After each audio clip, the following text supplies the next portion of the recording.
Well, good evening, everybody, and welcome to Space Fam. This week, every week, we do it Saturday night at 8 p.m. Mountain Time, and we've got an incredible panel tonight. We may even have a few other awesome folks from around the world joining us a little later tonight, too. But I'm going to start on my left and let everybody introduce themselves, and then we're going to dive right into it. Don't forget, this is a live show, so drop your comments. Let us know what you want us to talk about, and we love to nerd out every week and get into some passionate, fun discussions. Discussions, by the way, we don't say arguments or anything because I don't think that's happened yet, which I love. They're always really fun, exciting debates if they're anything like that, if it's not just total nerd outs. So Ideal, we're going to go with you first. Give us a quick introduction, all the cool stuff you do, and we'll go from there. Oh. Well, my full name is Dr. Ideal Sofia Gonzalez Riggio, but the kids and those that I hang out with scientifically, they call me Dr. Gonzalez or Dr. G. I'm part of Project Possum 13. I'm the STEM coordinator there. I'm also a science educator here at the Mordor Hills of Los Angeles, and I'm also a researcher at Caltech. So you do all the awesome stuff. Okay, fair enough. Liam Kennedy, she's like, yes, I know all the cool things. Liam Kennedy, good sir, we're going to go to you. Tell us about what you do, ISS Above, and the awesome things I'm sure you will end up showing us tonight. Yeah, so I'll just really quick, just do a quick shout out to the person who is responsible for the video that I'm showing behind me here. This is rendered real-time footage from the space station done by Sean Doran. If you all haven't checked out his YouTube site, check that out. But what I really do is this. So what I've got, oh, there you go. I'm having a little fight here with my own code. So just give me a sec. There we go. No worries. So yeah, what I actually do behind the scenes here is what I've got going on here, which is my ISS Above, which is now in 3,500 locations worldwide. It's a Raspberry Pi based device that lights up and shares everything about the International Space Station you can imagine, including every time it's passing by you. And I'll be sharing more about that, I'm sure. But part of my story is about just the remarkable connections that I've been able to make with NASA and with other folks in the industry. And we'll maybe get a chance to share some of that. And there you go. Back to you. Back to the studio. Awesome. And our next gentleman is joining us tonight. Mike, do you know anything about the International Space Station? Is it something you have any interest in? It is. It's my job. It's how I make my living. Cool. I'm a flight controller in the electrical power system group, in the Spartan group. And if you've seen the flight controllers in the front room, Spartan is electrical power and external cooling. So I work in an analysis part of Spartan, which we do power planning every week for the station. So mine is a backroom position. You won't see me on TV, but we talk to the Spartan with our headsets. And other team members too, but mainly Spartan. That's who we're in communication with all the time when we're on console. And let me see if I can share something here. Yeah, share your screen. I should just pop up here. Can I select which window? Yeah. You sure can. Yeah. So there's like 3 different options. I think you already figured it out though. Surprise! The guy that works with the International Space Station probably figured out how to share a screen. Yeah, except I've got this. I don't know if you can see that. You probably can't see that. Give me just a second here. I'll see if I can get this up. There it is. Can you see that? Yeah, it's coming in right now. Oh, hold on. There it is. That's a nice setup, man. So that's me on console. This is the 3rd floor of Building 30 South at Johnson Space Center. And so this is the room we work in. All the front room controllers have backroom positions, and the core groups have controllers that sit in this room. And you can see I've got a monitor up where I'm monitoring the guys in the front room, so I can tell if Spartan gets up and walks away. I'm not going to call him on the headset if he's out, going to the bathroom or getting a sandwich or something. So it's pretty cool. Not too bad, man. Not too bad of a job at all. So we're glad to have you on the show tonight. Yeah, right. So that's what I was saying. I was cracking up whenever Liam said that. He's like, "I'll be in." I'm like, I don't think Liam looked at the first comment yet to see like what Mike does, because this is going to be fun. Because like you can see, like look at he's colored 2 shades brighter red. That's how excited Liam is right now. Like no, seriously, when Liam gets excited, man, he just like you can see it. He gets just super stoked, and I love it. Well, it's really good to be with y'all. Appreciate the invite. Yeah, absolutely. So Stephanie, we're going to go to you next. Tell us a little bit about all the cool stuff you do. And I'm trying to remember, did we meet at Space Symposium last year, 2 years ago? Is that when we first originally met? I think we met actually at a virtual game during quarantine.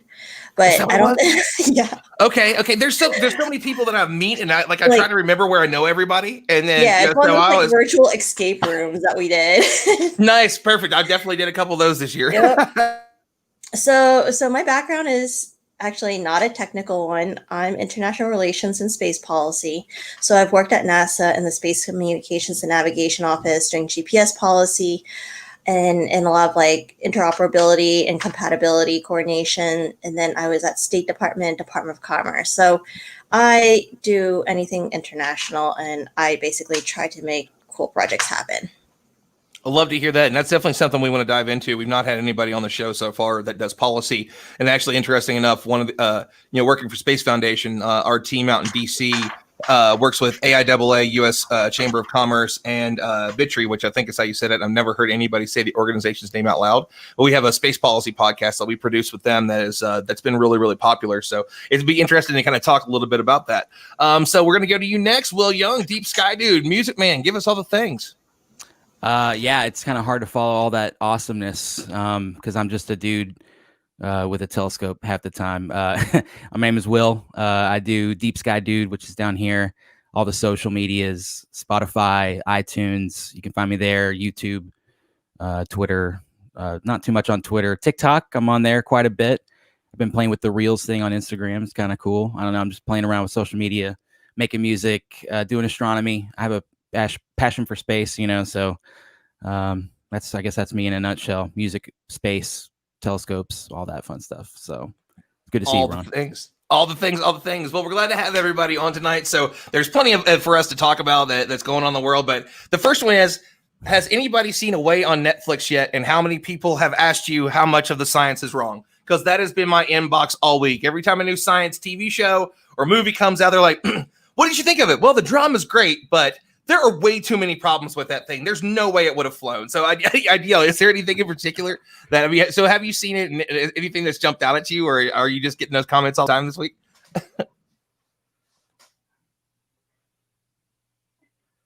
Where's Travis? We got to blame him for Starlink again. Yeah, Starlink. I'm telling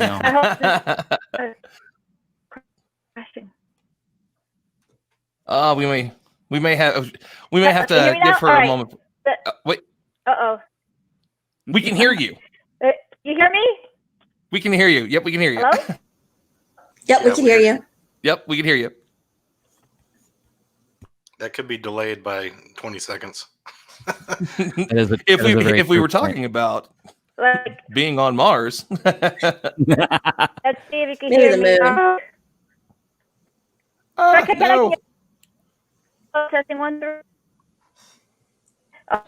So, folks, whenever we go to space, it's not going to be as easy as it is down here on Earth, and this is how it can be sometimes here on Earth. Anyway, what typical movie that asked me guys real? Nope, we lost her. Okay, Liam, we'll go to you next and see if we can figure out what's going on with Ideal's internet. So, welcome to the world of 2020, right? Yeah, Yes. that's right. That's what happens. I'm lucky. I've got 2 internets into my office here. So anyhow, yeah. So Away, I loved it, and I me, I sort of I needed a box of tissues next to it just because it was so emotional in lots of the aspects of it, and yeah, I had to sort of give up that some of the things that were represented, I think, were a little outside the bubble of reality in terms of what spaceflight would be like. But nevertheless, I've just got to say it was one of the best, humans to Mars sort of episodic series that I've really encountered over the last few years. So, what were some of the things that were really some of them just occurred as that's not the way that astronauts would be operating together, sort of like some of the personal dynamics that were up there, but what am I to know really? But In terms of some of one of the things that bothered me a little bit was that there really didn't seem to be the kind of communication between the spacecraft and the ground, and mission control that I think Mike would really say would be there. The communications pathway to a spacecraft, even on its way to Mars at that time, they'd have a lot better connections capable. Yes, there would be a time delay, and it bothered me a little bit that for the first portion, I think it seemed like the first couple of months or something, or maybe weeks, it was like there was no delay between the communication and the ground, which they mentioned, and then they say, because I guess it was because they're only kind of at the moon. And then the moon area. And don't get me wrong, I think there would definitely be delay, but I guess they just didn't want to show the crazy delay that we would see, because then they just wouldn't have a show, right? But yes, but they're calling each other on cell phones. Like, yes, I'm going to call you on a cell phone in a craft that's like past the moon on the way to Mars, and you're just going to pick up immediately. And there's only going to be like one issue. There's a couple things that drama they nailed. I give you credit on that. I mean. I honestly, I'm only on episode 7 or 8 because I couldn't cry anymore. I'm like, man, I've been in a good mood. 2020 is depressing enough the way it is. That's why there's not a new season of Black Mirror. Do we need more depressing stuff? So that's gonna just where I'm at. But Mike, have you got to see anything about it yet? And I guarantee you've had to hear some stuff about it. No, we haven't watched it yet. We talked about watching it last night, and we came across it, but we haven't watched it yet. Watch it.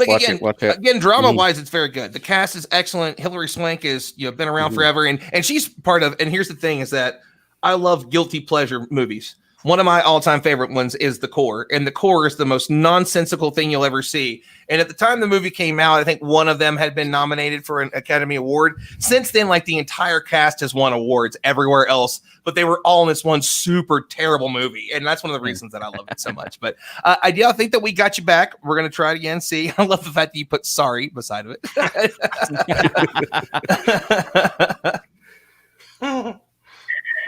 Oh my God, it's an adventure here, I swear. But there's one movie. I said 100. There was a coworker of mine asking me if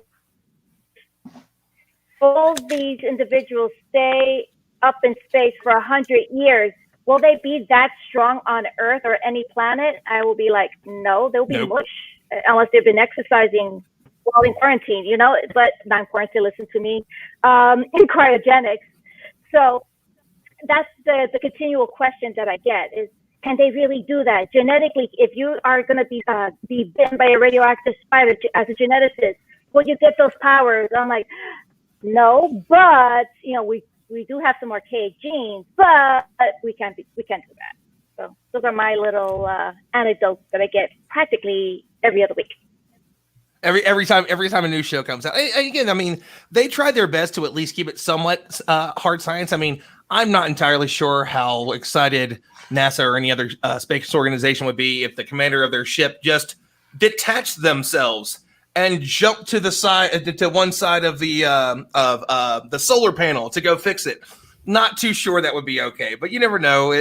Stephanie, is there anything have you got to see it yet? And I mean, there is a bit of that, I guess, possibly that like international collaboration that they show on the show. So for those that have seen it, obviously we've already done a little bit of some I guess what we would call spoiler alerts, but that's all in the first episode, basically what we were just talking about. So nothing too much. I'm still very behind. The last space thing I watched was like Space Force. And then I was that's like, enough I for think now. that's Yeah, enough I for now. thought that was really going to have some legs and be a good one, but that one didn't really jump out to me too much. Actually, Space Force is weirdly, it's funny and sad and depressing because it is DC bureaucracy just heightened when we joke about, and also it's a good educational thing of all the different space issues all crammed into one season. So I don't really know if they have a second season to work with unless they go all commercial space. Yeah. Well, I mean, I guess we'll just have to wait and see, right? So, I mean, obviously, I mean, I don't know how well it did. So that's kind of where we're at on that one. But I love that stuff. And, so we're talking about, international space relations and all the things that are kind of going on right now. The next big thing for us next month, it's looking like we're going to have that first operational mission to the ISS from with SpaceX. Sorry, Travis, you'll probably get some jokes in here from Will, and I'm sure some people in the comments because that happens all the time. But I know that, Mike, you got to be excited about it. Liam, you got to be excited about it. Everybody is. That was a highlight of the year for many of us, in a year that has not been all that great. So anybody want to go first on that one, this next big mission that's coming up next month? I might actually be able to travel to go see this one. I missed the last two big ones, so fingers crossed on that. What? Liam, you want to go first? You want? Anyway, yeah, I know. Just anyway, I'm just getting my jealousy stuff out already. Just that you might be going along to see the launch for Crew 1. Wow, what an amazing day that will be. 4 astronauts going to the International Space Station. October 23rd, I think, is the earliest date they've got for that.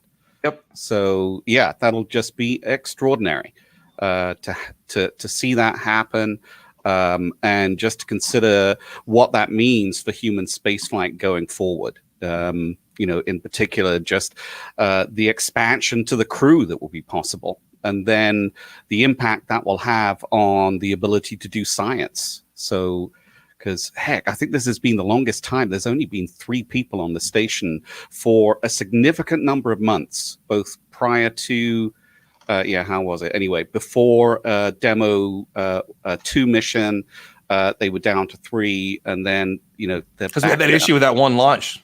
Yeah. That was I remember. Yeah, it's sort of somewhat is all a knock-on from some of the other scheduling issues that happened as a result of that. But it'll make a big difference. So I just can't wait for that to happen. So yeah, there you go. I did. I should try and see if I can find it. I've got a video. I met 2 of the crew just jumping out of the neutral buoyancy lab when I was in there in February, right before the lockdown. So I was at Johnson Space Center, got a tour with the ISS National Lab through the spacecraft mock-up facility, and then over to the NBL. And the 2 male NASA astronauts were just jumping out, and I'm sort of really annoyed with myself that I've temporarily forgotten their names. Crew 1. NASA. That's what we got. Google. I mean, Mike, do you know them off the top of your head? Anyway, but it was awesome. I got video. I think Mike might have you covered on this one, Liam. You know who they are, Mike? could be. What was the question? No, he's mentioning. He's trying to remember exactly who the. Anyway, I don't remember. So it's Mike Hopkins and Victor Glover. So I've got video of them coming out. They were chatting with us. Just extraordinary conversation that we had just on the side of the neutral buoyancy lab, as they were getting pulled out, of being in there for I think 5 hours. They were in the NBL, and I think it was Victor who described how he was 1 hour in or something, and he had an audio problem. And because they have to pressurize them in a particular way, what actually happened was, they try and clear that. They think maybe it's a problem with the blockage in your ears, where you need to sort of force air. You sometimes do that yourself when you're on an aircraft coming down, and your sort of ears, you can hardly hear anything. So, but when that happens during an NBL exercise, they have to pull them out, depressurize them, however that happens, or repressurize them. I don't know the techniques involved there. Then they have to, he had to clear something out, and then they go back in again. So when that happens, he was describing how he was under there and he wasn't hearing anyone, and he had to use sign language to let everyone know that he couldn't hear them, because obviously they could hear him, he couldn't hear anyone else. So anyhow, it's just an interesting little snapshot into an astronaut's day. And those are the things I love. So yeah, watching a launch, that's perfect. But really, what gets me so interested in this is getting connected with everything that makes it happen. And that sure involves what Mike does. Even though, Mike, you said you're in the back room, just look at that bank of monitors that you showed us all earlier. That's the kind of stuff, that's what it takes. I thought 2 or 3 screens was cool. Mike's got I have 107. I see them all simultaneously. Mike is the Matrix. Mike, what's it like to be the Matrix? So I have a question. Go ahead. So I do have a question for Liam and Mike. With Axiom and I guess private space astronauts coming on board, I think as early as 2021. What do you think about that? That's a lot of coordination. Yeah, right? Mike, and they want to go to ISS. Well, one of my friends is working with Axiom. I don't really know much about it because they've got proprietary walls, and so I don't need to know about it. So I don't really know much about it. But I think the idea is great because it's a destination for private industry. Instead of Axiom having to put their own orbiting spacecraft, their own laboratory or hotel or whatever up there, they've got a place to go. So, it's opening the door to private space flight, private human space flight. And I think that any and all companies that are doing that is a good thing. Boeing and SpaceX and Axiom and Bigelow, it's all good. But I don't know any details about Axiom other than one of my friends, goes out and finds stuff on Google and sends it to me and says, "What do you think of this?" And I'm thinking, oh, that's really going to shadow our arrays if they stick that on the side of the station, Yeah, right at the front. That's what I'm thinking. Oh man, how's that going to work with that big thing sticking out the side? Yeah. Yeah, because I was reading the other day that they want to do I guess whoever's a private astronaut, it's an 8-day trip to the ISS. I mean, that's a lot of time up there. So I can add something to this. That's like what happens with any of the space flight participants that we've had in the past. I think that's the technical term. So I think one of the most recent ones was the astronaut from UAE, maybe last year or the year before, and they go up for 10 days. So, and at that point, it's a matter of they have to have a spare seat on the between flights. So there's a flight that comes up and then they overlap the previous crew and there's a spare seat going down on both of them. So this is going to be a little bit simpler, I think, obviously with the commercial crew, but they'll likely do the same thing. But this is how they're doing it even before Axiom goes, before the Axiom module is launched and connected. They're allowing this to happen via SpaceX. But did you read the bit about how NASA has got an agreement with Virgin Galactic to actually operate the program that trains those spaceflight participants to go on a SpaceX spacecraft, or perhaps others as well? I don't know whether they're going to whether it's going to be something that Boeing's going to want to do with their Starliner. Who knows? But I thought this was a bit strange when I heard that this was the way it was going, because I thought, hey, that's the kind of thing that I thought SpaceX would do. But really, I guess they're not putting themselves in the position of being the ones that would train private astronauts to go on their own spacecraft, or at least to be, on top of that. But out there somewhere is the announcement of that agreement between NASA and Virgin Galactic to be that kind of training and certification and how they would run that. And who knows, is the first guy going to be Tom Cruise, right? That's what we've heard. Tom Cruise. Is it? Yeah, he's going to to do to do Mission Impossible. I don't know. It's not a Mission Impossible. No, it's not. You've already Mission Impossible. What is it? It's with. They haven't said yet. It's with a Mission. It's with the Mission Impossible director, but it's not a Mission Impossible movie. Yeah. So it's been his guy. It's the guy that did the last couple Mission Impossibles, and I think it might also be the same guy that he did Edge of Tomorrow with. I guess he really loved working with him.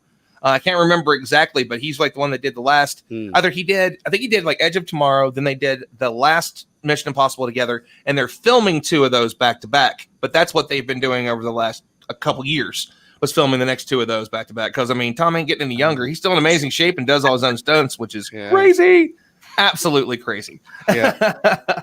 Wow. Yeah. So I would say I'm all for it too. Anyway, so private, allowing and having more private access to the space station, I think is just a great thing to have. There's obviously it requires people with money or people who know people with money. But I think each one of those that increases the number of human beings who can get to space, and then the resulting sort of increase in interest, I think, with people on the ground, I think that's awesome. Yeah, keep it going. And obviously it gives a big headache to those on the ground that have to deal with the antics that those folks will get up to, especially someone like Tom Cruise doing a movie. Yeah. Don't I mean, Richard push it Gere on did one, face. but they kind of like that a short film while he was up there. But I mean, there's two of us here that are part of Project Possum, and the idea of citizen scientist astronautics, or regular folk being able to go to space, is obviously huge. If I get to the point that I've got Neil deGrasse Tyson money, I will spend all my money to go to the International Space Station. Period. And if after that it's we're going to separately from that one, if Elon Musk figures it out to where $250,000 to $500,000 will get you to Mars in 20 years. That's where all my savings is going, I guess. So I guess that's what every single dime I make does. Mike, I see that you're popping something up here for me to add to the stream, so I'll go to you first, and then Ideal, I want to kind of talk to you about that, and I'm sure that it's something that Dr. G would definitely be down for. I'm just experimenting with trying to share some video here that I've captured in the control center. Oh, that's awesome. Please do. Oh, wow. This one's not really moving very much, but there are other ones that are more spectacular than this. Let me see if I can find something a little better. Keep playing, man. Keep playing. That'd be awesome. So, Ideal, we'll go to you on this one. I mean, I know that's something you've got to be excited about. Wait. We might have some. Oh, that's awesome. Can you see that? Yep. Yeah, it's pretty cool. That's amazing. So that was from one of the EHDC cameras. So that's high def, I see. Yeah. Yeah. This is demo one. This was not the crewed vehicle. Okay, got it. Yeah. I thought it looked different. Yeah. Yeah, that's actually the one that we covered for Stardom. One of the spaceflight photographers that works with me, Sarah Silva, which I met Will because of Sarah. She went down and covered that one. So that was the first big thing we ever covered for NASA. Actually, it was the last thing we covered for a NASA event because everything kind of went nuts since then. But that was a really incredible experience. So I was at work DJing, and I'm trying to work with the social media manager that I had at the time, Seb, and then and Sarah, and we're trying to get everything out because all this stuff's happening into the evening, and I'm at work. It was just one of those really crazy experiences, trying to figure all that out while still doing what at the time was still my regular job. But so I mean, again, we're talking a little bit about commercial space and the possibilities and opportunities. And Dr. G, it's something that both you and I are excited about, those opportunities to possibly fly with Possum someday. Understand not to lose the clouds a little bit more, which would be more in the Virgin Galactic area, but I'm sure that you would be interested in flying directly to the space station, right, with some of the cool work you do. So definitely want to go to you on that. I'm just fascinated how to, first of all, the bacterium that's actually existing outside the ISS, that is geeking me out. The potential of life out there right now that we could actually study, or using organisms, this is my thing, using organisms in the ISS and see if that atmosphere and the lack of zero G can be used for therapeutic reasons.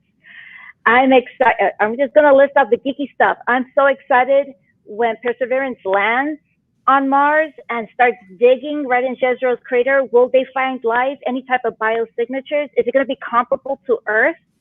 Are we going to be able to categorize life like how we categorize here on Earth, Mars life? Is it going to fall into 3 domains? Is it going to be archaea, bacteria, or eukarya? I would love to see the genetic material. If there's just 4 little chemicals similar to ours, that's what I'm excited about. And I'm so excited that I'm hoping that could be part of that type of research one way or another, hopefully at the ISS or with Project Possum doing my microgravity experiments. I could keep on gushing. Ask me questions because I will throw you answers and more questions because this is the fascinating stuff right now. That's what I do to my students. I'm like, would you believe that we all are basically cosmic dust? And from non-organic and organic materials that came together, life started to come about. And water itself, H2O, that it's so powerful to sustain life and to find life. If we find that type of signature, that could be a potential for us that we could hang out there as well. I mean, like, how can you not be so excited for space travel and life merging together, not only to better humankind, but maybe possibly find other kinds out there? All right, I'm starting to geek out. You can stop me anytime you want. No, I mean, and I love the fact that you brought this up because that was the topic of last week, and it was such a passionate topic. We had a few wonderful folks. Well, one currently in NASA, and one that's a consultant for NASA that worked with him for a long time, as well as a show frequent on anything that I do. Dr. Graham Lau, Athena Brensberger. I mean, we just had a big panel last week talking about just this. I mean, life in the solar system and beyond is one of those really exciting things, and it's one of those great questions of, where did we come from? Panspermia, is there a possibility that there was life on Venus or Mars? There was an impact there that shot something with extremophiles on it into space, crashed into Earth, and a life cycle became here. Or on the opposite side of it, when do we find something that is a complete second genesis? And what if we find it in our own cosmic backyard? Not in our cosmic backyard. I'm trying to think of what the way that I said it. Like, you barely move a step forward. Like you looked down on the floor and you found something crawling there. It's basically what happened. If you're looking at it cosmically, just how much space is out there and how incredible it is. And I think it's one of the things that we're all super excited about. That's why Perseverance is exciting. And then the idea of us finally getting there in the 2030s and really being able to dig in the dirt. Oh, she was there and we lost her again. She was there. Sort of. And Idea's also mentioned too, like not her along with Liam are both dealing with some stuff with the fires out west. So there is something we do want to say. We have a lot of friends that watch the show that live out there. Everybody, please stay safe. I've got some friends all up and down that coast, and we've actually got we had this really interesting thing this past week where it was fires. And then we dropped 60 degrees in weather and it snowed here in Colorado. Yeah. Yeah. That great. Okay. Ideal, I think we got you back. Maybe. It's a delay. Yeah. Yeah. It's that Mars delay is what we're talking about. Yeah. 2 seconds from now, say that we've got her back. Don't say question, Mike, you get to be the one to say it. It's like, we've got you back. Ron, you may be able to answer this question. So Project Possum, I know it's suborbital. Do you know if there was any thought about doing something on the space station? It sounds like they've got funding from NASA and from other sources like that to do it. So, I'm all about the space station, so I know, how easy it is to get, student experiments to the space station. So, just curious if anything like that came up in any of the conversations or stuff you've been working with. I mean, it's not something I've directly talked to Dr. Reimuller about. So Dr. Jason Reimuller is the executive director of Project Possum, and he is also, along with myself and Rachel English, we co-founded the Out Astronaut project. So for those of you who don't know him, go look him up. He's incredible. Worked for NASA for a while, I believe, during the Constellation era. He does amazing work. So it's not something I remember directly talking to Jason about, but I am not the most versed on everything we're doing with Possum because I've been so busy that I've missed probably the last year of meetings. But if there was a chance to do some work there, absolutely. I mean, there's a mixture of it, but the goal is really to understand not to lucent clouds and that role of that, what he calls, we refer to as the ignorosphere, and trying to understand what that area of the sky is and how it's changing with climate change and why that matters and what we're beginning to see. So it's a little too, you can't study it as much from, really high planes. You can't study it as much as you would want to from satellites. That's why suborbital flights and being able to use the red cameras, using the Final Frontier design, those amazing spacesuits are kind of the main focus of it now. But I am quite sure that Jason has some stuff in mind for when we can do actual, flights, hopefully to the ISS and some of the incredibly talented people like Dr. Shauna Pena, Dr. G, and others. I mean, the amount of people that are in this group from so many, I can't remember, it's somewhere between 30 and 40 different countries around the world now from all different backgrounds. It's just extremely, extremely exciting. Noctilucent clouds, something that they were worried about with space shuttle entries because they thought there might be ice crystals in them. Yes. the people we worked with in the space shuttle program, the guys that worked reentry were real worried about those. I don't know if they had any way to detect them or figure out if the conditions were right for them forming, but they were concerned with those. See, that's something I absolutely had not heard before, and there's always so much to this, and that's one of the reasons I love the group that I get to work with. There is that there's always something new to learn. Every time that I get to catch up, it's like, whoa, I've missed so much, and I might have only missed 2 months. So that's a really exciting part of it. But so I mean, obviously we've got these things going on. Mike, I want to go to you real quick about the operational side of it, and how long have you been with NASA working in the division that you're working with currently? I worked in mission operations from 2000 until they changed their name to flight operations a few years ago. But I started in 2000 with Space Shuttle. I did nominal trajectory, so first stage ascent for the shuttle, and also for the training loads that the astronauts would use to train on. So we built the trajectory for them to train on 6 months out in the flight simulator. And after the shuttle program ended in 2011, I came on board with the station program and trained as a Cronus.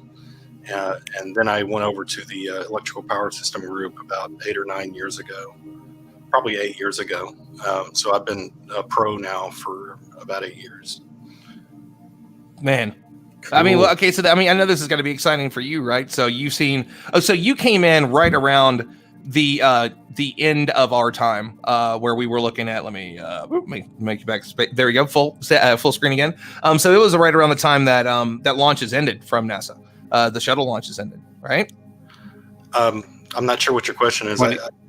But the shuttle launches ended because you said you've been in there for about 8 years, right? And it was about 9 years ago that the shuttle launches ended with NASA. Yeah, 2011 was the last shuttle launch, the last mission, and that's when I came over to the station side because the shuttle obviously went away and all those jobs went away. But from 2000 to 2011, I worked on the shuttle, and that was pretty exciting. I liked working the launches. We got to sit up in the control center for the launches, and basically what we did for our job was design the trajectory, and our job was done by the time the thing launched. So we got to sit and turn around and look at the monitors and watch the launch. And that had to be amazing. So it was really nice. John Young would come around before some of the launches and say hello to all the flight controllers in the back room and in the front room. And it was just really, really cool. Man, can I ask a question? Yeah. Sure, Liam, go ahead. Yeah. So you said design the trajectory.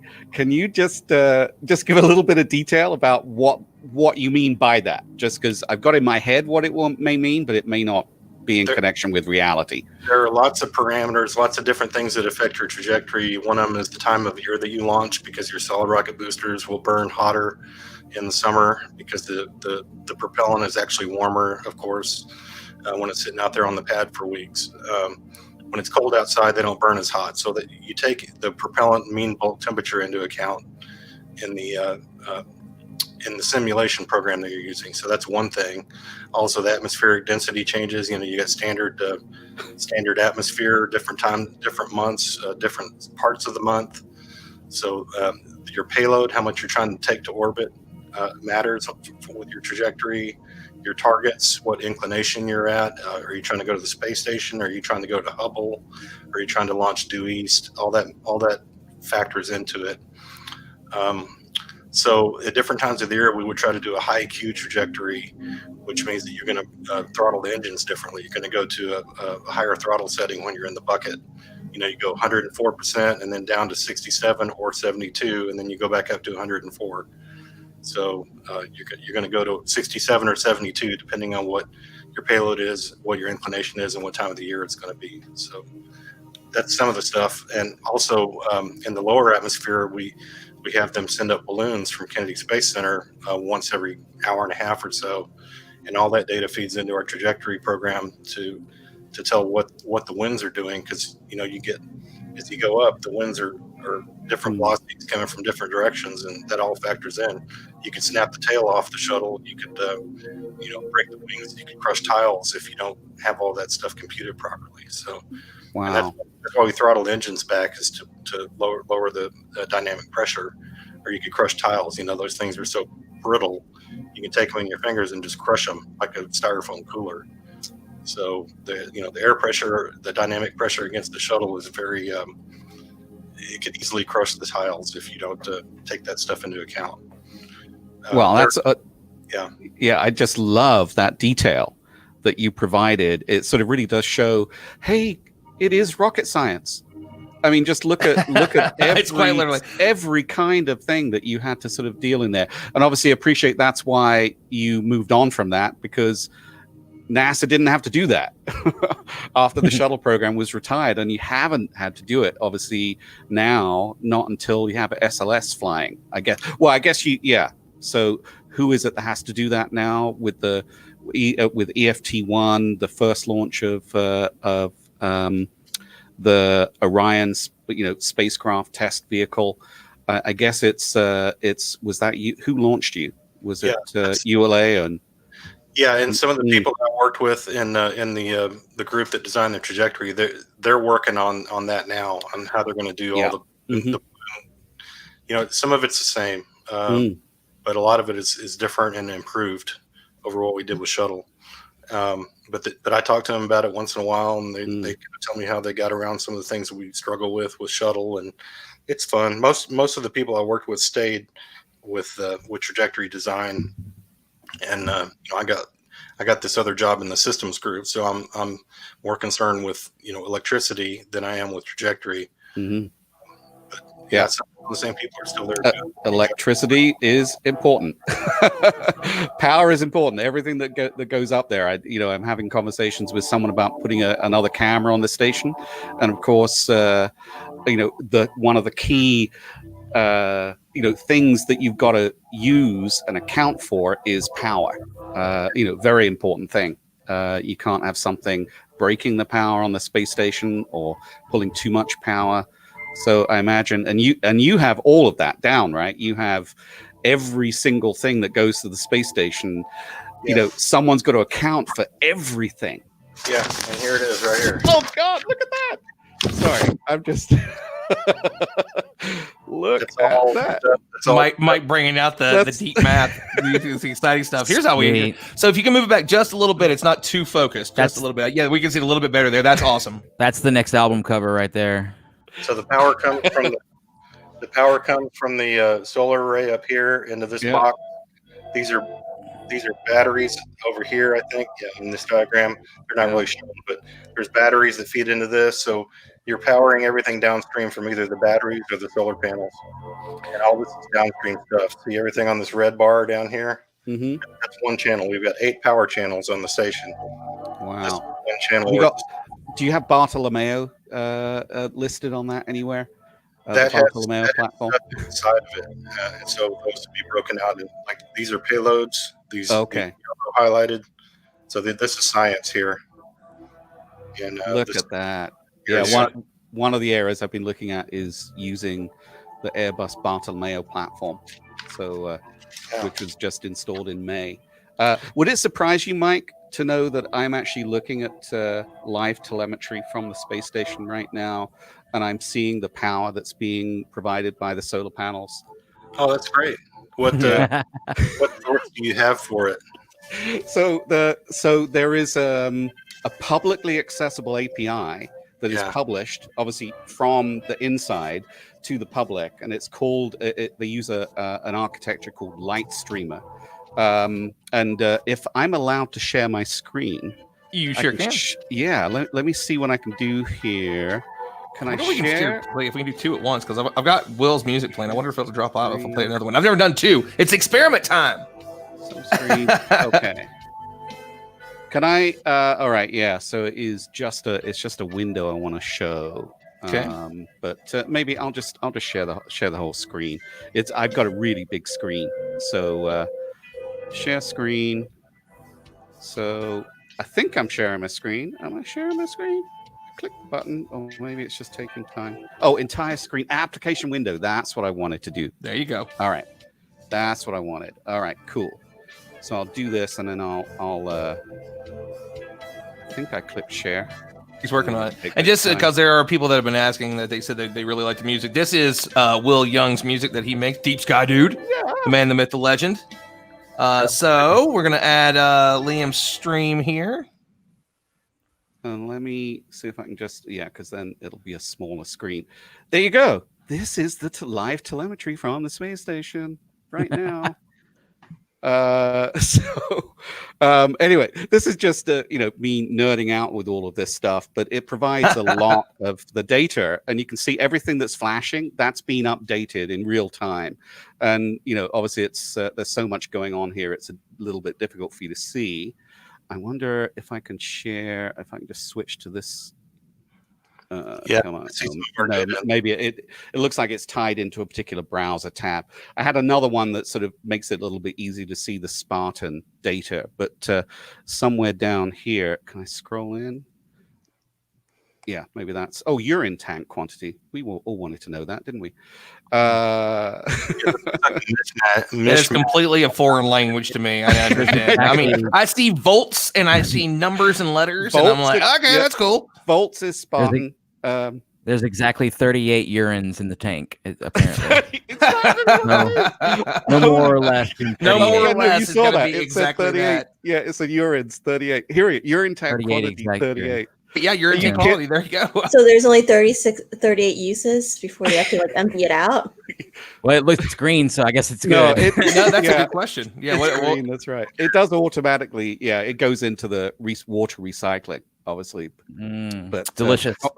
I wonder if it lights up when someone's on the in the toilet. No, that would just be that might be a little too much personal. That would be so information for wrong. everybody, That's right? Do astronauts maybe cheers each other with their water glasses? Be like, cheers. So it looks like that. No, Will, I'm gonna go with no. Anyhow, Let me bring this back up So for what Mike. happened with the number 2 tank? So I Peak see capacity urine. at What about 80%. number 2? Yeah, that's a great What question. about number 2? Are we Where's growing that on the potatoes in that on list? Mars or something? Yeah. I think. Number 2s are individually collected, by the way, by each astronaut. Like, you don't have to, you don't follow behind to get the last person. It's like, I'll stop sharing my screen anyway. But, It looks like all that data is color coded. It looks like our stuff is the pink. there you go. Okay, all right, good. Looks like ethos is the lighter tan color. So the real reason why I started finding out how to do this stuff with the live telemetry was that one of the things I've always been massively interested in is the fact that the space station is quite regularly, obviously reboosted, but even more importantly in my world is when the space station flips or is, does everyone know the space station? They occasionally spin that sucker around 180 degrees or flip it up 90 degrees for various reasons.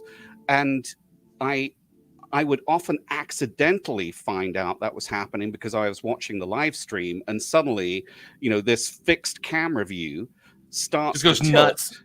And I sort of think, wow, the whole space station is a pan tilt zoom right now. Is everything okay? Like, is this something that I want to hear on the news in the next 20 minutes? Like, for some reason, the International Space Station today did a 180 flip. Everybody's okay, except for Liam, who's in the hospital with it.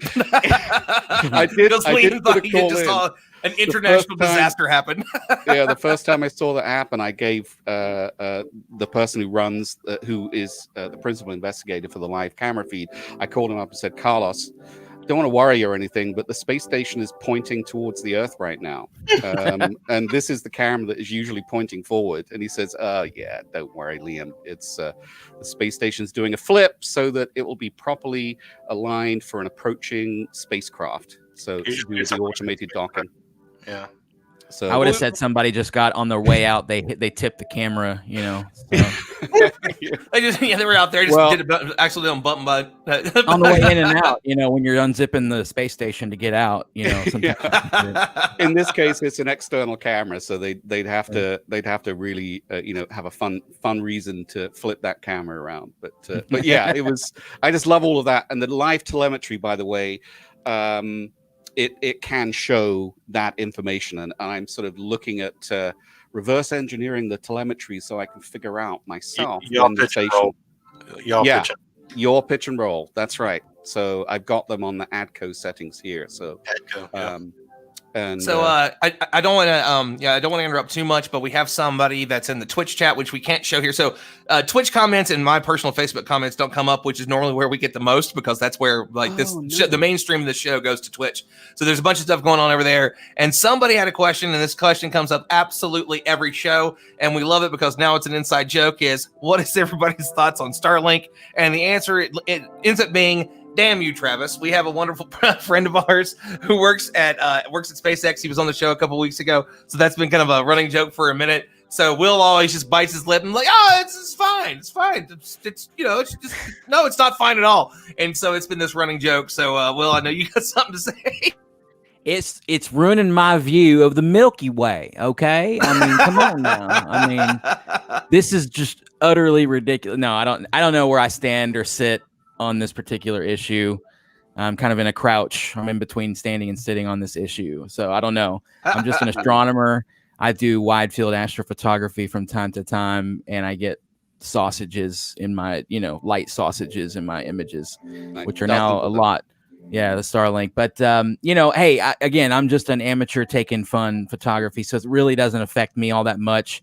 As an amateur astronomer and a human being, I have opinions and thoughts about Starlink, most of which I can't share here. It's a family show, but it's it is what it is. I'm more concerned for the professional astronomy side of things, in particular radio astronomy. It may turn out that it's not a problem at all.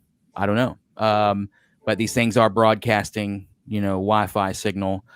Which is something that planes are not. Sorry, Mac, but maybe they are broadcasting something, but I don't know. And I'm worried about the Vera Rubin telescope as well. But those are just I'm just an amateur astronomer. What do I know?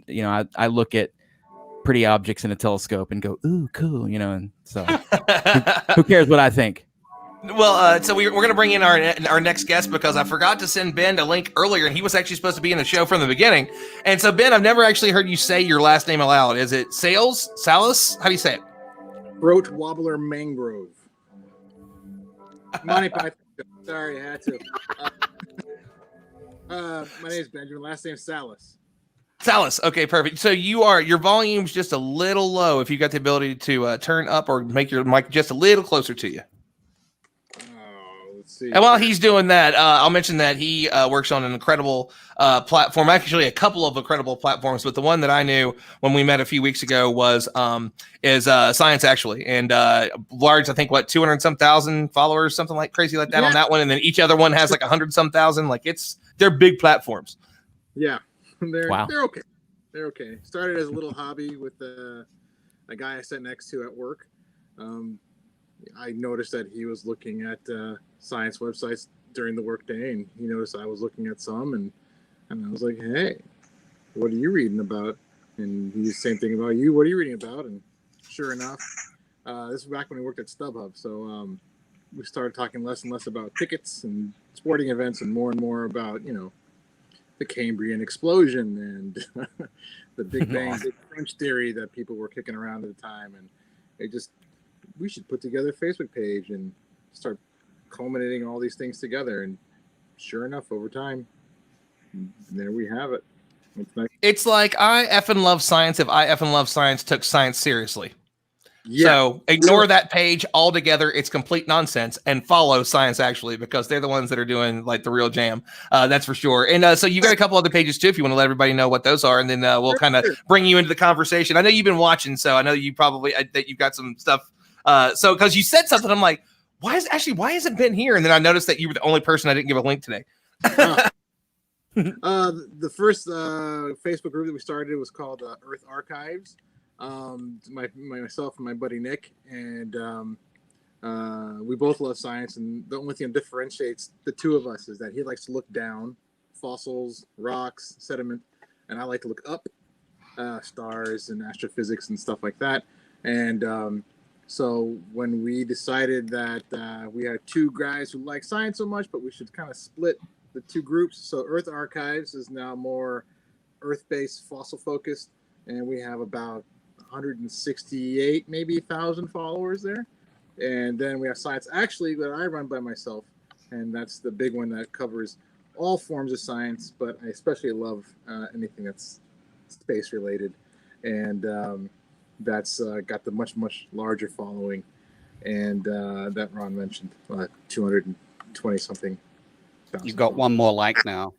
Where have I been? Oh, so you got one. You got one more. You probably got more than Where the heck have just I one more. been? I've been under a rock. Anyway, there you go. Carry we on. have another one, Mineral Archives. I tasked myself to make an infographic a day on a different mineral, its chemical components, where it's found, how rare it is, and so on and so forth. What type of crystal structure?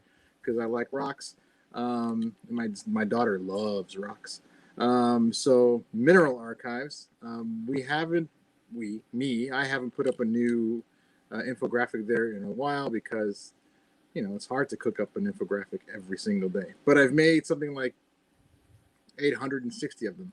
So it's worth perusing through. It's a nice reference.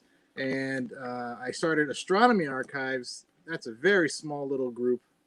It's just a place I was using to put my science articles that I have found that I thought were interesting, like it's a place to save them for later. And my nephew is actually taken over that one. So we have a new series of infographics that we put together for Astronomy Archives that I'm also sharing on Science Actually. We're cooking up an infographic a week about spacecraft. So the Viking, the Mariner, the Pioneer, anything that's been launched up. We put together a little infographic about it, and then Perseverance. Yep. So I like infographics. I like pictures. I like huge countable bits of data that you can crunch through. That's kind of So not in any way, shape, or form a nerd for anything whatsoever. I completely understand. yes. Really. Nerd who loves So nerd. what I want to do real quick, Ben, once you wrap up here, is that somebody's actually had a request to see Will's new video for his newest track. So we're going to share this in just a moment. But Ben, go ahead. Go for it. Well, no, I mean, so whenever I share the screen, it automatically pops up. So that's the reason why it popped up in the middle of your sentence. I just want to let you know what was happening there. And I saw that IDL said that she loves your work, Ben. Aw, thank you. I think you got some fans here. I think this is kind of your. I now love your work, especially because I can see some space station stuff on your Science Actually page. So anyway, there you go. You had me at ISS. You had me at ISS. So we'll play this video real quick. So panelists, if you need to go refresh a drink or pee real fast, I think this is about 3 minutes long. So we're going to play this for everybody. This is one of Will's newest tracks from his newest album that just came out. So every week we generally, we try to have a musical guest unless we have just a really crazy panel, which we did like the last couple weeks. So we actually get somebody that we get to play Will's music. And we're going to have our friend from SLU, who also is a musician, who's going to be on soon, Russ Glenn, who does amazing work. So he'll be on probably next week. So let's watch this video of Will's, and then we'll be right back in a moment.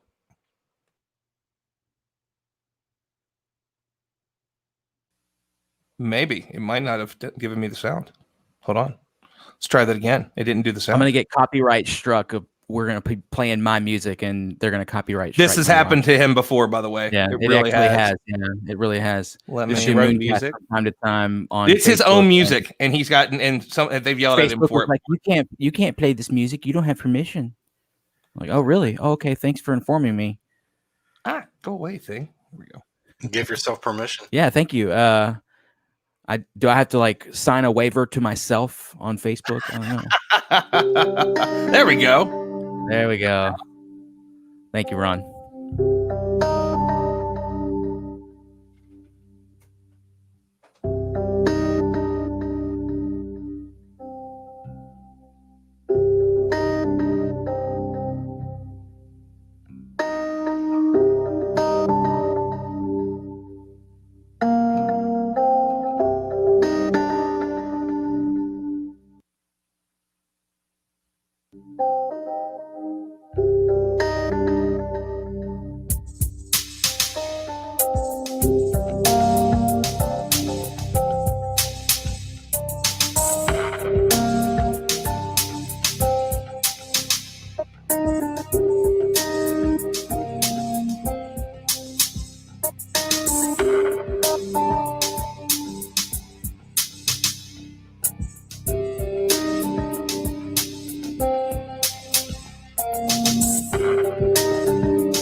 suggested Deep Sky Dunes.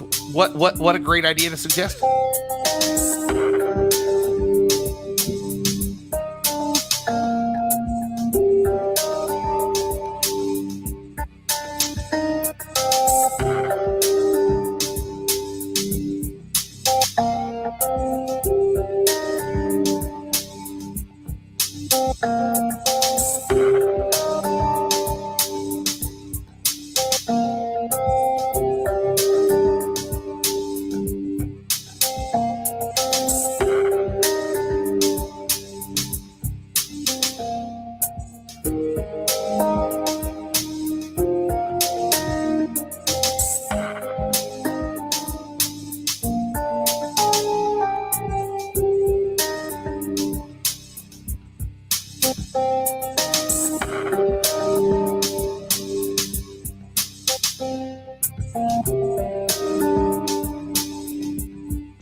Dang, bro, just showing off. So, Will, you made the video too, right? What? Cool stuff. It's always got that autoplay. It started playing. Will, you're still muted, buddy. We didn't hear a thing you said.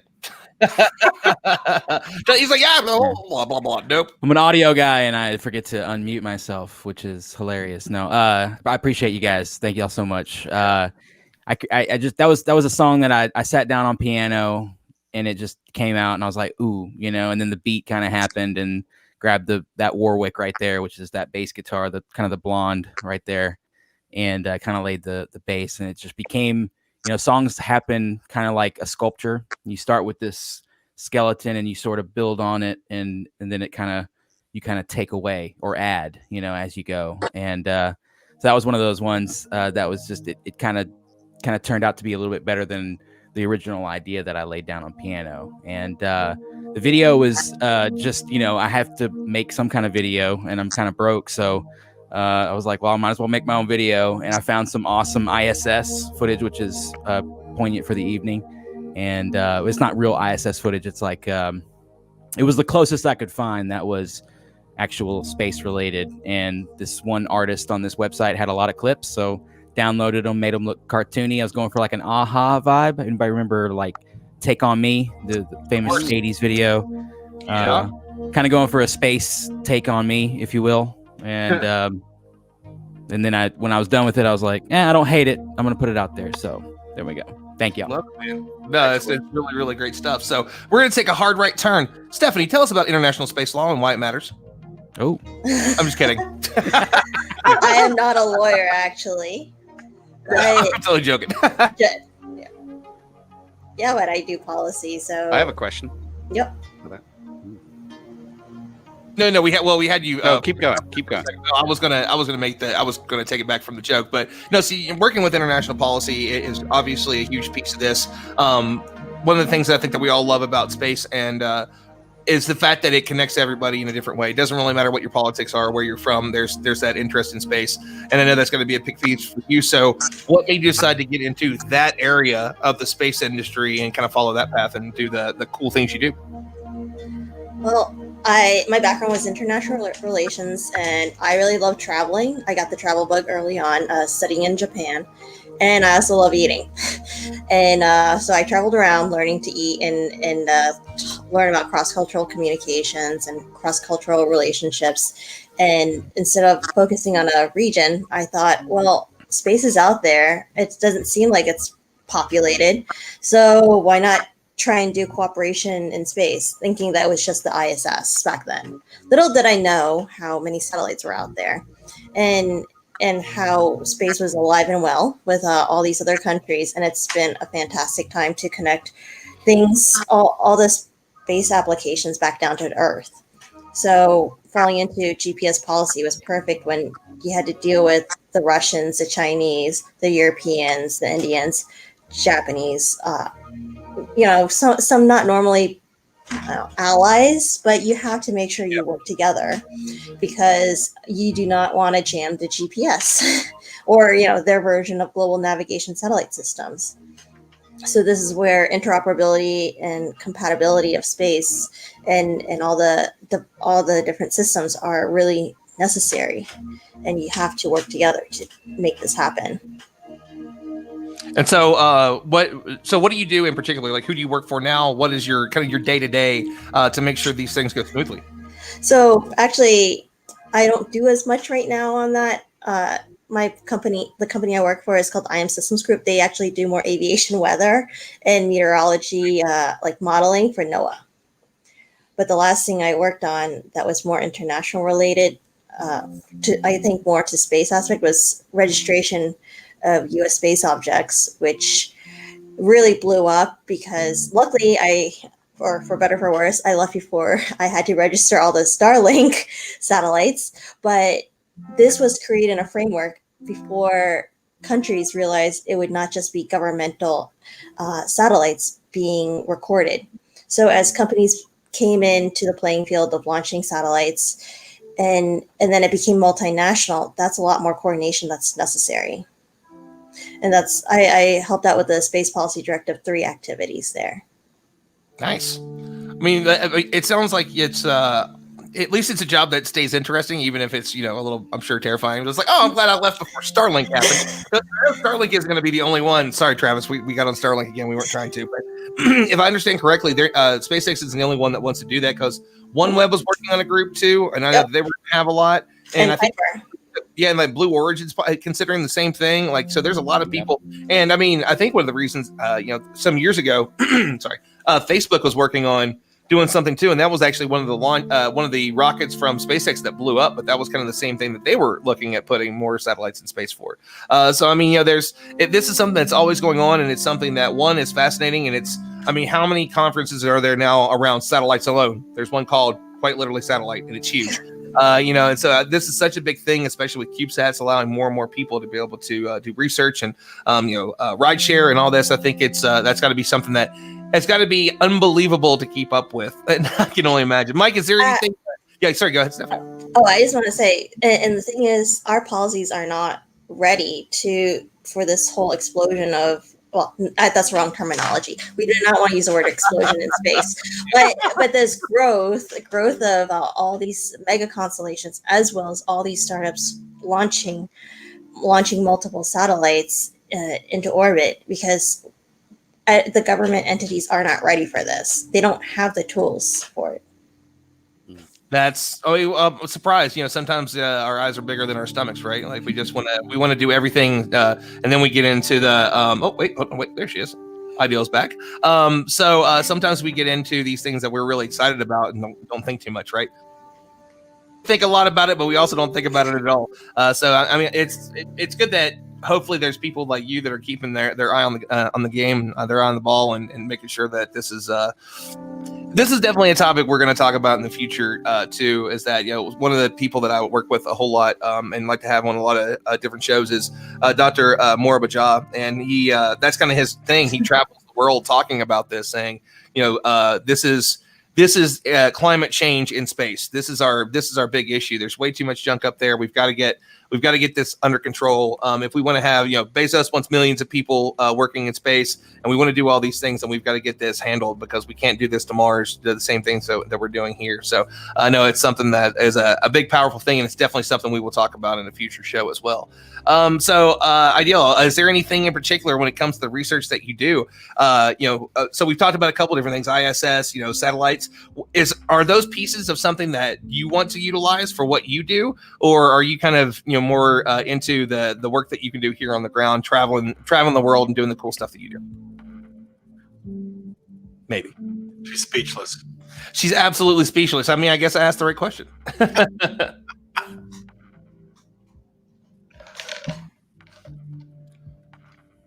She's been fighting with the fires in her internet connection out there. So it's hello. Yeah, we hear you right We can hear you.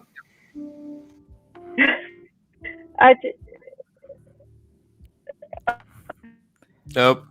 And out. Oh, that's a shame. Oh, and then Ron's gone. Well, so okay, what we might do is this. You might want to maybe hold on a second. I'm going to give her a quick message there in the side. So, and then we'll come to back to that here in just a second. So, Ben, so you were talking a lot about the really cool things that you do. Is this become your daytime job now? Is this what you're doing full time with as many platforms as you have? Because obviously this is kind of what I do. So, are you doing like your other jobs and then like, oh, on the side I'll run pages with 650,000 followers? It's entirely done on the side. As I tell the wife and kids, like, I need a few hours to do some sciencing, and they're like, "Oh, got it." And so I just peruse and go through, and all of my various feeds, and I see something from astronomy.com or biz.org or space.com, whatever. Find the interesting articles that are genuinely science, not like speculation, and then I I simply schedule it to go live on the site every 2 hours or so. We have an article gets posted, and so that's something I do by myself for Science Actually. Earth Archives is taken over by my buddy Nick, and he actually gathered together a nice group of paleontologists and paleologists to put together some original content, original artwork, but it's all dinosaurs. Not to diminish dinosaurs, it's awesome. They do a lot of work, but not exactly my thing. I like space and But what about hold on. But what about space dinosaurs? So what if we found think about the first time, so say that and Ideal was talking about it. Dr. G will be back here in a minute, but once we finally get to Mars, and say that we find some stuff, we find some extinct life, and we get to go like the first person that gets to go there and study life on another planet. That's the coolest thing in the world to me. So does that remain? So if it's astrobiologists that are searching for life in the solar system and in the universe, but then we get somebody there that is studying extinct life there, do you become an astropaleontologist? Because if so, I get to add both of my favorite things. From when I was young, I wanted to be a paleontologist. That was my goal. Thank you, Michael Crichton in Jurassic Park. The books, not the movies. The first movie's fine, but the second movie, I don't even want to go into how much that upsets me. That's a show for later. But it's real. I mean, I think it's super cool that you do it, and I have my friend Ryan that does Evo Bio. He talks about paleontology quite a bit, and I love the fact that there's so many. And obviously, like paleontology.com is another great one if you are a dinosaur nerd like I am. But I really do look to the time where we're going to be able to see and study stuff just like that. That'd be awesome. Stuff found on Mars would be. It would change everything. It's going to change the game. Yeah, it really is truly going to change the game. So hold on, let me turn the music up. And there's something there. I believe it. Yeah, because did it fossilize, or was it made of skeletal system? If it had a skeletal system, then maybe it arose from DNA. Maybe you were right, Ron. Maybe like panspermia did happen. Who knows? So it's who knows what's really going on. I don't know if we'll find bones there, but I'm excited for the minerals. I know we were talking about minerals earlier. And I love minerals too. I'm a rock guy. In fact, when I was at Yellowstone, I was picking up geyserite and stuff, and like, look at it, the layers, and just geeking out on geysers and features like that. So who knows what we'll find there? Oh, totally. There's a whole gaggle of minerals you can find anywhere that just happen through natural processes. But there are also some minerals that can only occur on Earth because they have evolved due to the past events that happened on Earth at various points of our planetary evolution. Something completely different occurred in the timeline on Mars. So it's very possible we can find some sort of buried mineral deposits that are unlike something that we would find here. Same would we go to, for any other planet we land on. Something on Venus is something completely unique to Venus, I'm sure. Amazing. Absolutely. I mean, I think that's the exciting thing. And so, you know what I'm excited for? Liam, I'm excited for Mars Above. I can't wait for us to put some stuff around Mars and then show us that. So I know that you've always got it on the ready. Do you have a video stream from the ISS right now? You want to play for us a little bit for conversation? Yeah, not live because the space station, because my little ISS above here is going crack-a-pot. I've actually configured this ISS above to pretend it's in Colorado Springs. And the space station is above the horizon there. It also happens to be above Houston too, Mike. So your baby, that you manage Probably the power of It's not is past. It's not too far past the sundown, so it could be visible right now. I'm not yeah, sure. we got a lot of visible passes coming up next week, but the station is 642 miles away from you in Colorado Springs, Ron. And yeah, so that's what is going on right now. And yeah, come next week, there's a lot of visible passes going on. And so, for the people that are interested in, what ISS Above is, and you've been on the show before, but for the new folks, you want to tell them a little bit about what it is, where they can get it, and the cool stuff they can see. Like, what happens when the ISS is above? What is the Raspberry Pi? What does it do? Raspberry Pi, yeah. So not Raspberry. Raspberry. Raspberry. So anyway, I'll bring this one up. So this is a little Raspberry Pi. Inside here, it has an LED on it. This doesn't have the case on it because I just wanted to show you a little bit more what it looks like. But so the space station passes everyone by between. By the way, we couldn't see you, Liam. Yeah, that's right. There you go. There you go. Now, try it again. Now I'm here. I was holding it up to my other screen. Anyway, yeah. So space station passes you by 5 to 8 times every day, and somewhere in your sky. And that could be in the middle of the daytime. And this really gets you connected with how frequently the only people in space are above you. And the other cool thing about the ISS is that it has a live video feed that's available. It used to have a really good high definition video feed. And my box here goes through a bunch of different screens showing you who the crew is, where the space station is, so it will show the orbit, and then it shows the news about the space station. And then every time the station is in daylight, that's when the live video feed will be showing you some really good views of the Earth, hopefully. And when that happens, my little Raspberry Pi code switches on the live stream, and you get to see that. And currently, so the platform, just a little bit of drama. Currently, there is no high definition camera feed from the space station. They used to have a dedicated platform that had 4 cameras on it. That died eventually after 5 years. It lasted like 3 years beyond its expected lifespan. You're going to fix that on an upcoming EVA. Yeah, so cool. Yeah, interesting. Yeah, so they've now switched things over a little bit. Since November of last year, they had a different camera source on there called EHDC, but they chose a camera that was least used for operational purposes. And this camera was facing forward. In fact, I might be able to bring up a little video to show you one of the really special things that this thing can do. He says, why are you locked out? While he's looking that up, I see that Will just and then I stopped sharing it. I thought I might be a part of the problem here. I can put it up real quick. Here we go. No, Will's just going to show it really cool. I'm going to show it from my. All right, yeah, here we go. So we're all screen sharing right now. It's fine. Yeah, no, this isn't screen sharing. It will come through instead of me. But nice. Oh, I know what the problem is, you idiot. See, what had happened was I find that very empowering when I call myself an idiot. It's sort of like my empowering thing. Yeah, it's like Dr. G, I think we finally got you. I think your phone was the answer. Oh, cool.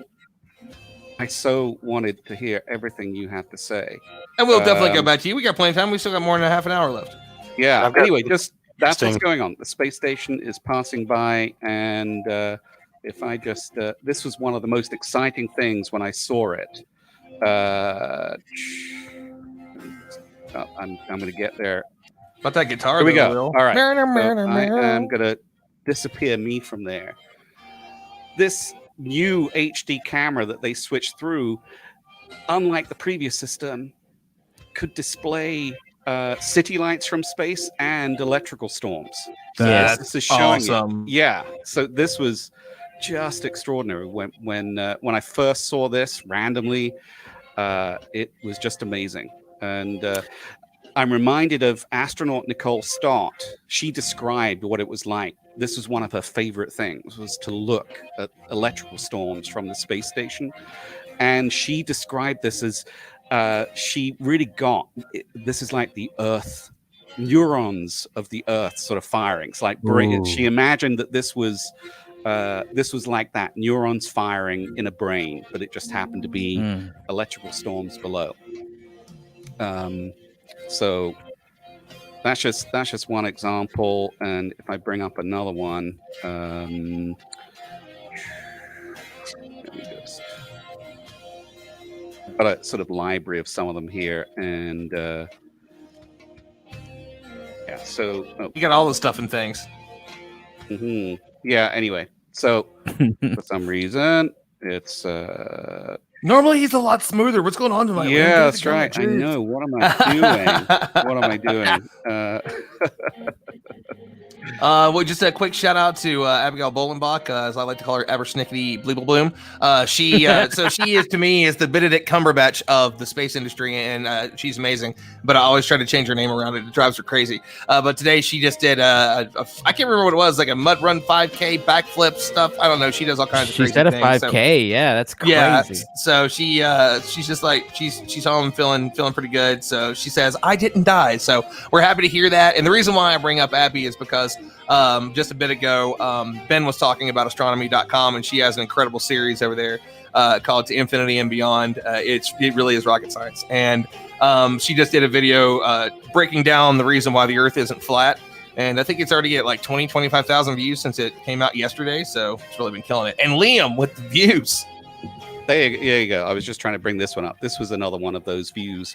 So previously, the live view system, it had the, really, it sort of like had a down, Earth is down view. I really appreciated this new way of showing Earth views, because you really do get an impression, hey, we're on the Starship Enterprise and we're in orbit around the Earth, and we're going around it. So this is it. Actually, I captured this when it was going. That's Algeria, North Africa, and towards the top left, that I think is the gateway into the Mediterranean. So Spain is on the top left of the screen there. But here's the thing: I want everyone, and we're going to, at some point, we're going to need some public help with this, I feel. Although Mike, you just gave something away there. NASA does have plans to make this more reliable, but at the moment, we have not seen these live views really since before Demo 2 went up. The reason at the time, this particular camera, it's sitting right on the front of the space station, and it's pointing towards where the Crew Dragon Endeavour was going to be docked. So they shut that feed off for the entire time that Crew Dragon was docked.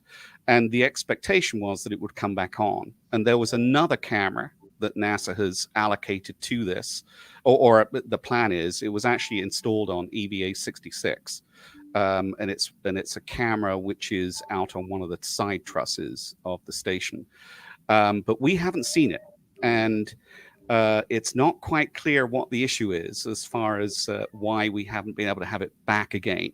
So what I've given myself, I've had this plan all along, is to really what I want to do is to have a public camera that is on the space station, a commercial public camera, because we can do it. We could do a Kickstarter for a reasonable amount of money. We could actually get our own 4K camera on the space station. And that's where I've been looking at various stuff with the Bartolomeo platform. I'll come back as I'm chatting and waving my arms.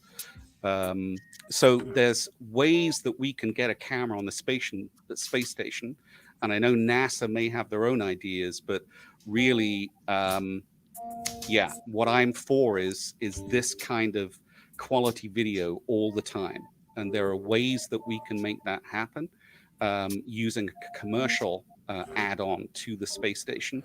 And it would only cost, a couple of $1 million, maybe even less. Only a couple million. No big deal. Just Only a couple of $1 million.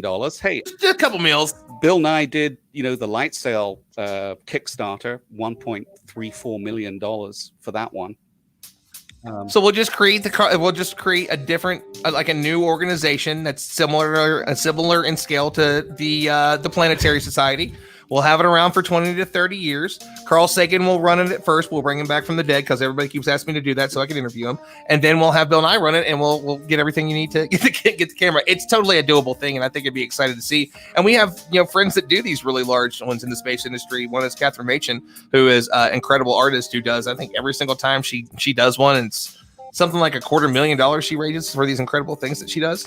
The video I'm showing right now, Nice. this was the very first 4K live from space video that was Good, from that's this gorgeous. company called Sen. It's flat. Kidding. And they're a UK company, but they are planning to launch. They've actually got it all worked out. They're launching their own spacecraft, probably towards the end of next year.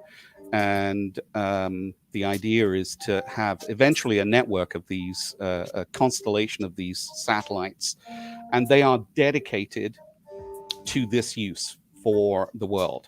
So it'll be called Earth TV. And, that's so cool. Amazing.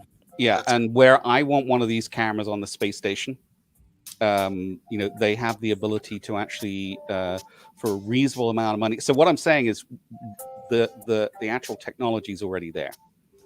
There you go. Amazing. Finish Ron, with I've got this. something real quick. So Sure.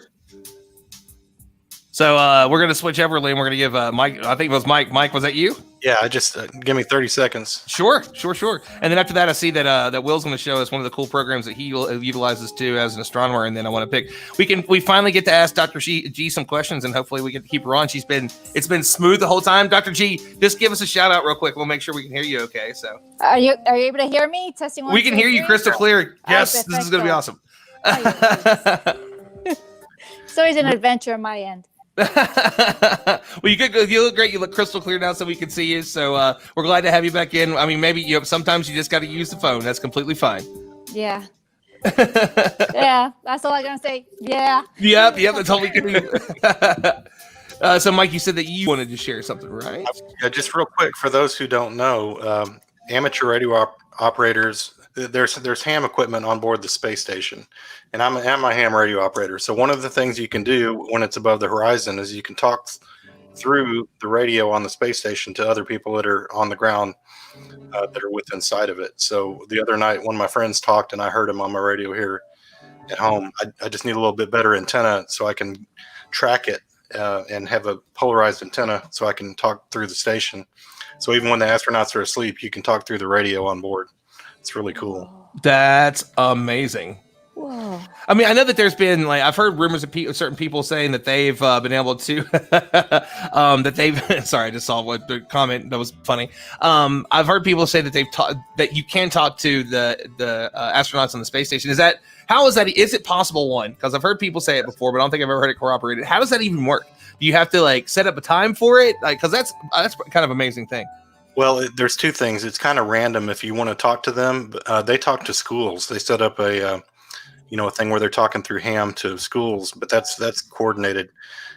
Really, what you want to do is listen on the right frequencies at the right times, like after the crew is off for the day, because most of what they do, that kind of thing, or when they're watching movies or looking out the window, is after their workday is done, before they go to bed. So yes, I don't know how many up there are hams right now, but there's been plenty of ham operation from the space station with the astronauts talking down to the ground. I actually talked to one of the astronauts back in 2012, when I was over in the ham shack at Johnson Space Center. There's a radio group there, and they've got a really good antenna that's hooked up to a computer that just tracks the station when it goes over.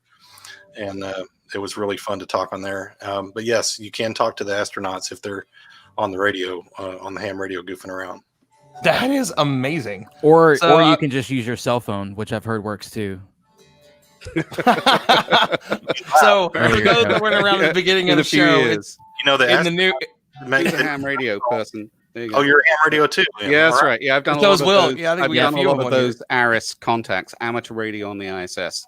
That's awesome. I've had over a dozen school contacts related to that. That's great. Yeah, I got Yeah, my so license if in anyone has 08. any kids that are at school, I think you can sign up or apply to do an ARIS contact. Yep. So Entirely free. you guys laughing about cell phones? The astronauts, they make prank phone calls to the flight controllers and people randomly.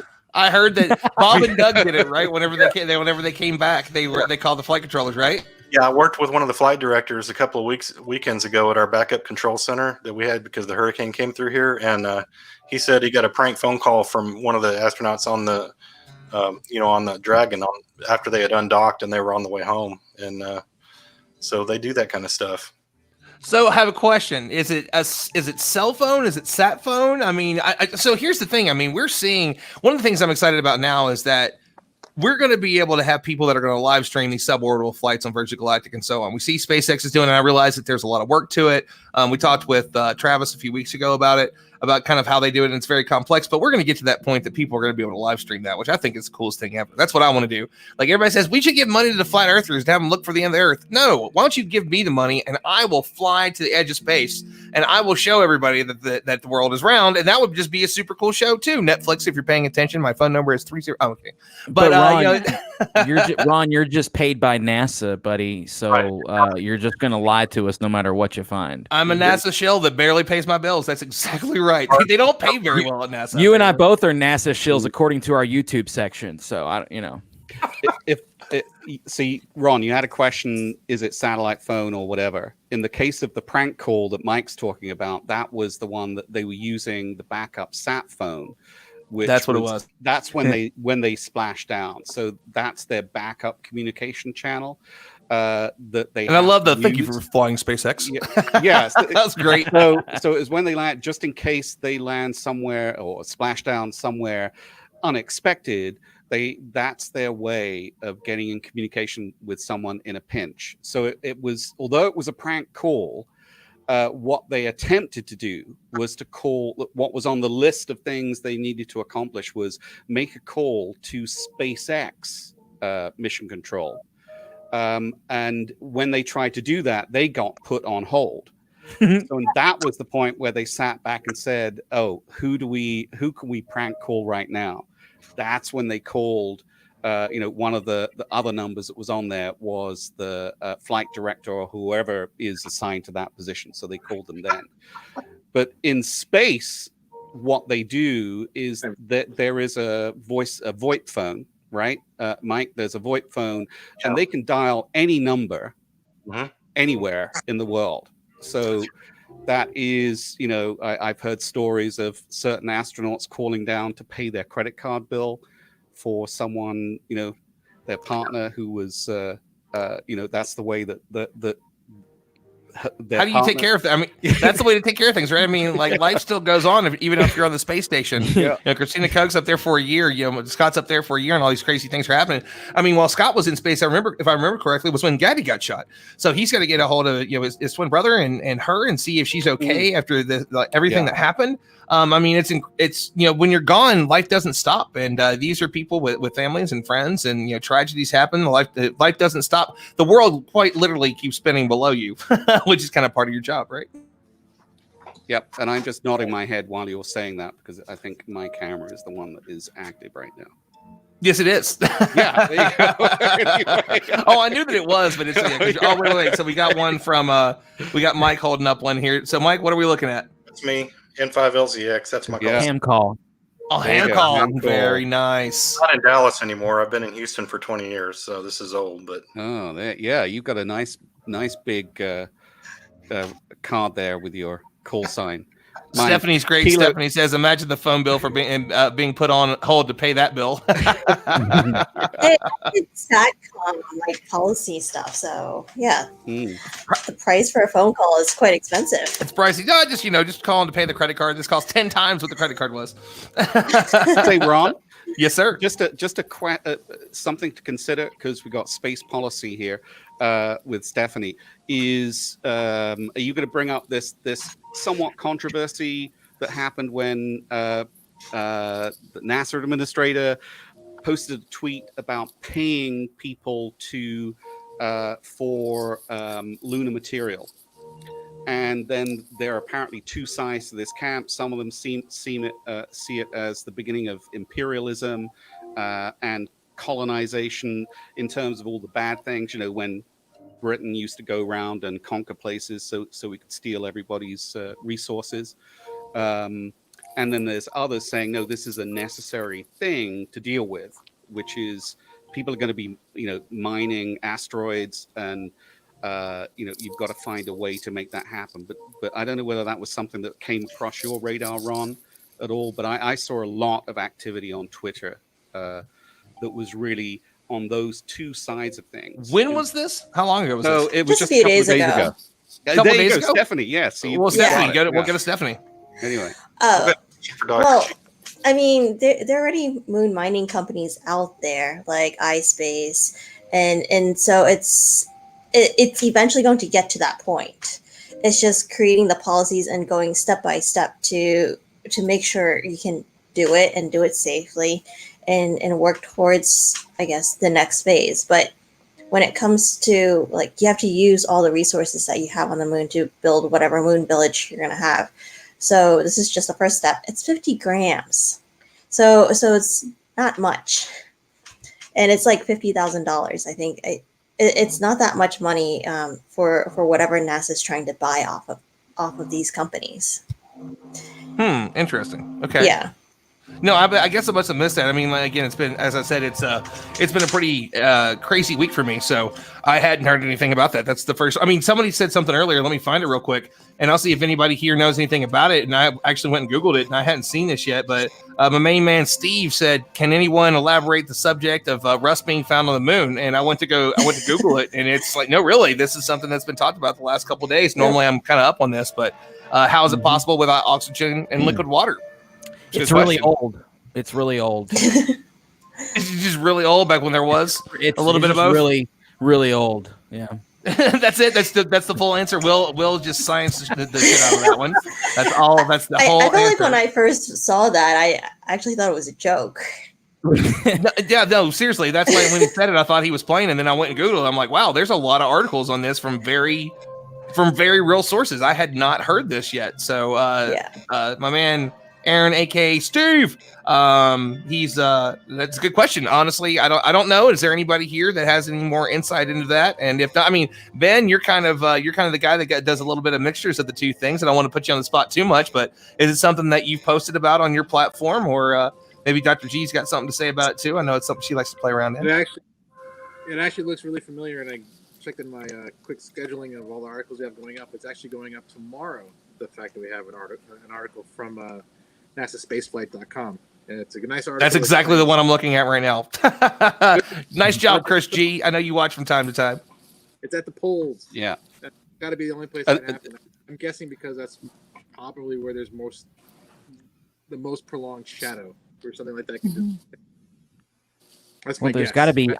got to be iron oxide up there, right? I mean, I would guess, at least, something ironish hit the moon at some point, and iron tends to oxidize in the presence of oxygen. And just because I guess maybe the moon doesn't have an atmosphere, it could still have trace elements like oxygen there, which could, I don't know. I'm just talking here. I think Dr. G, was that you chiming in there on that one? Maybe. I was We hope. Every time we hope. Ben, go ahead. You. I was just going to say that at the poles, at the lunar poles, North and South Pole, just like everywhere else in the moon, there are a lot of craters. Yes, that was me. Yeah. See, so Dr. G's actually on the moon, and we haven't mentioned that yet. So if you were wondering, we're actually Explains it testing out all. that theory of a way. On location. It's not that simple. We have her for a few seconds, and then she's gone again. Oh my God. Ay, ay, ay. we got you there for a minute. Are you able to hear me now? Yes. Right. Yes, we are. Yes? Holy snap. Holy snap! It only took 1 hour and 43 minutes, and we might get a full sentence for Dr. G. We're very excited. Dr. G, go. Oh, It's messing with us hard tonight, man. It's and again, she is in an area that's having difficulties with Wi-Fi and stuff because of the conditions of the fires. So that's one of the reasons that it's difficult. So what we'll actually do is, I know she'll be back on, and we haven't really had to have too much of a conversation with her. So Dr. G, if you can hear me when you're back, we will definitely have you on a future show, so that way you can have a conversation with us, and hopefully you get to stay safe out where you are there. But Ben, I know that you were saying a little bit of something, and while we're doing this, I want to add this to the stream because Will's had this up for a while, and Will shares really cool stuff. And Will, this is Skyfari. Sky Safari? Yeah. I just had it up in the background. It's Sky Safari Pro, and since we were talking about, the glorious International Space Station, I was wanting to see. Liam said it was flying over the homestead. I was like, ooh, I gotta go see. So, sure enough, it went right under the Little Dipper, right to the north of us here, and then now it's right here, which appears to be Africa, heading towards the Egypt area. It looks like maybe a little further south than that, but there it goes. If you ever want to know, people, you hear how fast it is, but think about that. How long ago was it that, that he was telling us it was over us and now it's in Africa? That's the speed that it's moving constantly. Yeah. 92 minutes. Every 92 minutes it goes around. You gotta love that every hour and a half you get another sunset, another sunrise, whatever you would want to call it. The sun appears, I guess. So what is it? What they consider it a sunrise? Yeah. Yep. Yeah, and sometimes it's at an oblique angle, like you can see it would have been a little bit like on this one, but the space station is illuminated. This is probably not the correct orientation. Again, this is Sky Safari Pro. It's pretty much a program that anybody can go get. I use it for planetarium stuff, when I want to know where NGC 4565 is, right? I use this, and but it also does so much more. So, I mean, you can go out here, you can, check out the ISS, and Liam may be able to, or Mike may be able to tell us if this is accurate or not. It's probably not, but no, I don't know what the attitude of the station is. Yeah, the Mike angle would know more weird. about that. But yeah, it's a cool program, at least for checking it out where it is in space time anyway. Those big, beautiful solar panels. Yeah. A fan of those, are you, Mike? Hey, And whatever you do, don't detach yourself from the International Space Station and float out to fix one of the solar panels. That's not something that they're super happy about. Ernesto says, very nice web app. Yeah, this one's a pretty popular one. Ernesto, I've seen quite a few comments from you tonight, man. So thanks for joining in. Yeah, and there's other free ones out there. Stellarium is a really great example of a free program. I don't know if it goes this deep or whatever, but it definitely does some really cool stuff. And Stellarium's free. It's Mac, PC, or Linux. I mean, so if you don't have Stellarium on your computer, you're not doing yourselves any favors, I don't think. Yeah, Sky Safari is only Mac and iOS, right?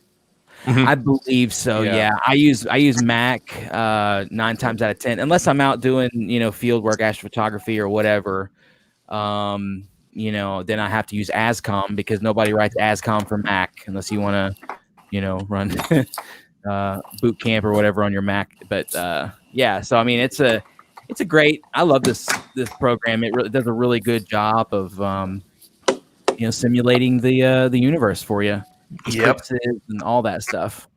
It's gorgeous too, and I mean, so and it's got the whole setup where you can see the night sky, what it is that if you were to go out and what you would look out. Like if you want to get your targets early for later, there's a lot of apps that do this, but this is really one of the beautiful ones that I've seen. Yeah, and this is like that. So now I'm back on Earth, looking at the nighttime sky, and I have the constellation lines on, but you can see Ophiuchus over here, Sagittarius down here, Jupiter and Saturn and Pluto, which is it's not that bright naked eye, but just real quick question: wasn't Ophiuchus like one of the original?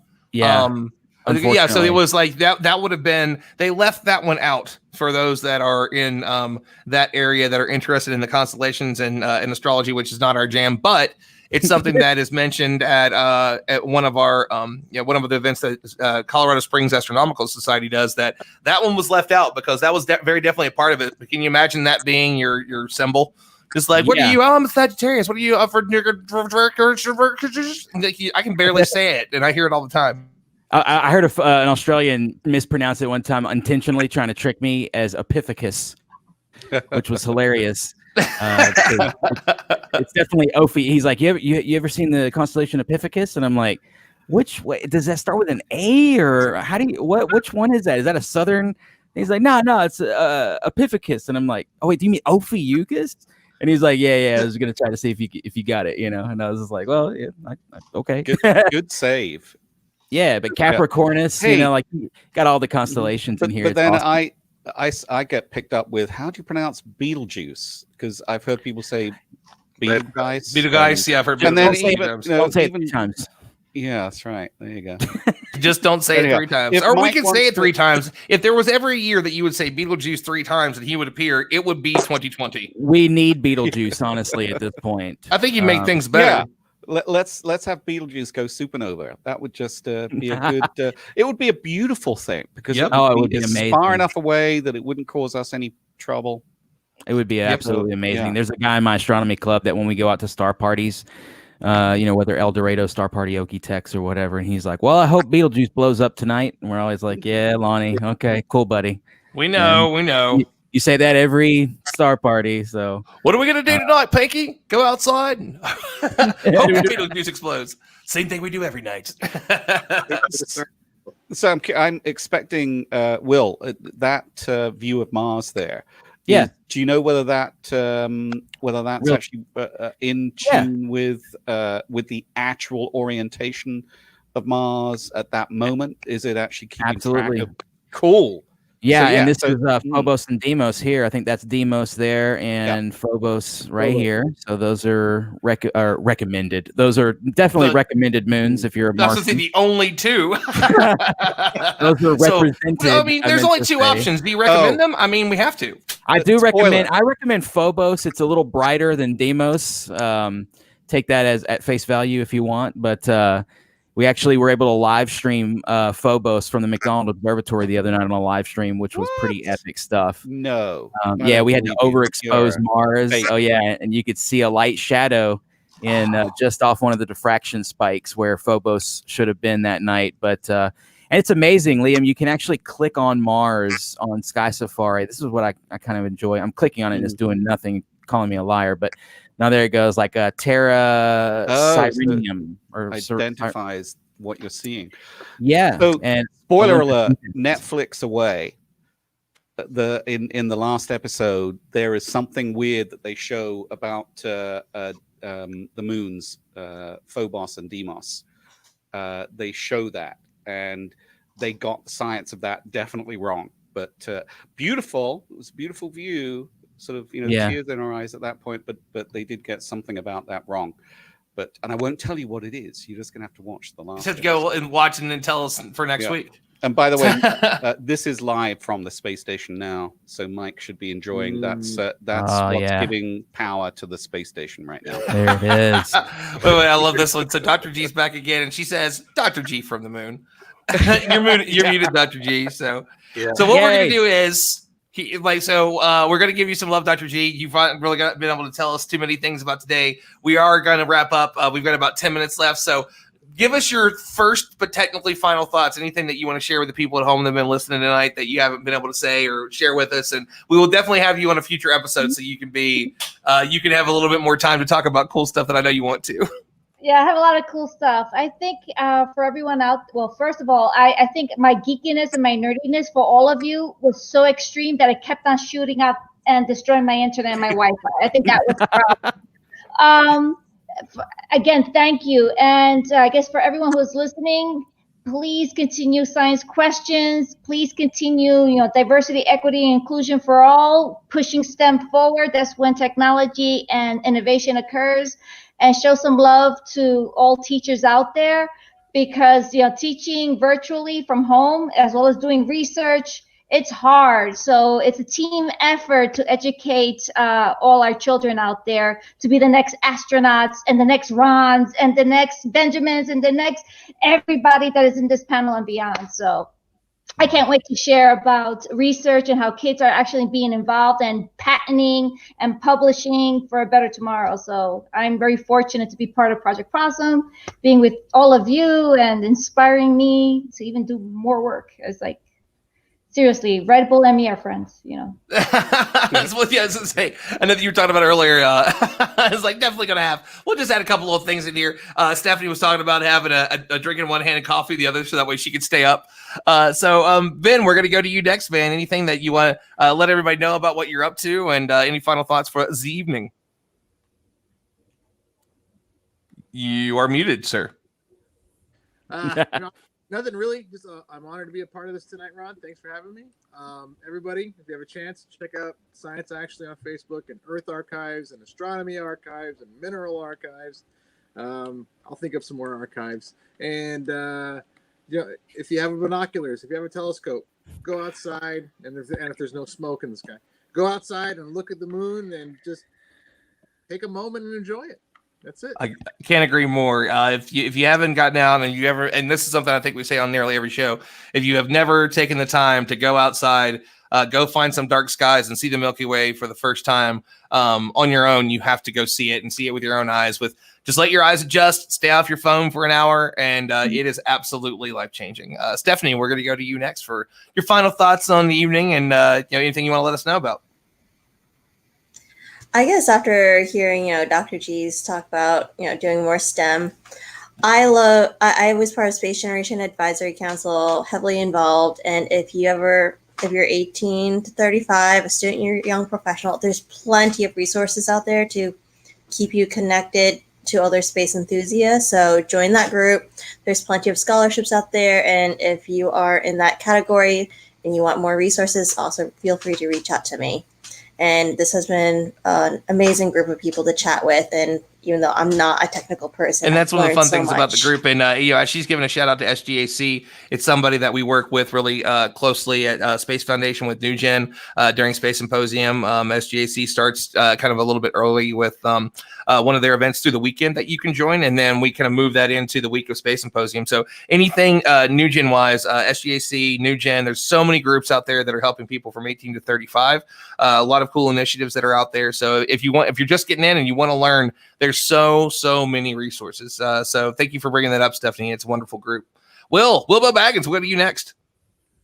Yeah, like Benjamin said, look at the moon. Like, what are you doing? Why aren't you looking at the moon? That's really all I have. I'm just kidding. Thank you, Ron. This has been fun. I did want to, maybe I can share my screen real quick. I did want to promote the El Dorado Star Party, to do something that's, well, not lunar related, but there is a star party going down in West Texas if you are interested in dark skies in a beautiful place on an awesome ranch in West Texas.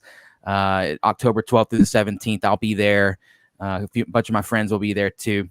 It's going to be a fun star party. It always is. This is the 18th year, I think, for this particular star party. And I'm there every 12th year. to the 17th. Yeah, exactly. Yeah, right? October 12th through the 17th. Yeah, so it's one new moon cycle away from right where we're at right now. There would be a star party going on right now called Okie-Tex, which I'm there every year as well. Super dark skies, amazing place to go for astronomy. But unfortunately, it was canceled due to the pandemic, of course. And so we do still have the El Dorado Star Party. There will be COVID rules, as you can see there, but masks, distancing, wash your hands, all that fun stuff. Wash your hands. Wash your hands. What are you doing with yourself? No, but we'd love to have y'all out there. They're capping this star party at 100 people to keep, keep people separated and stuff out there.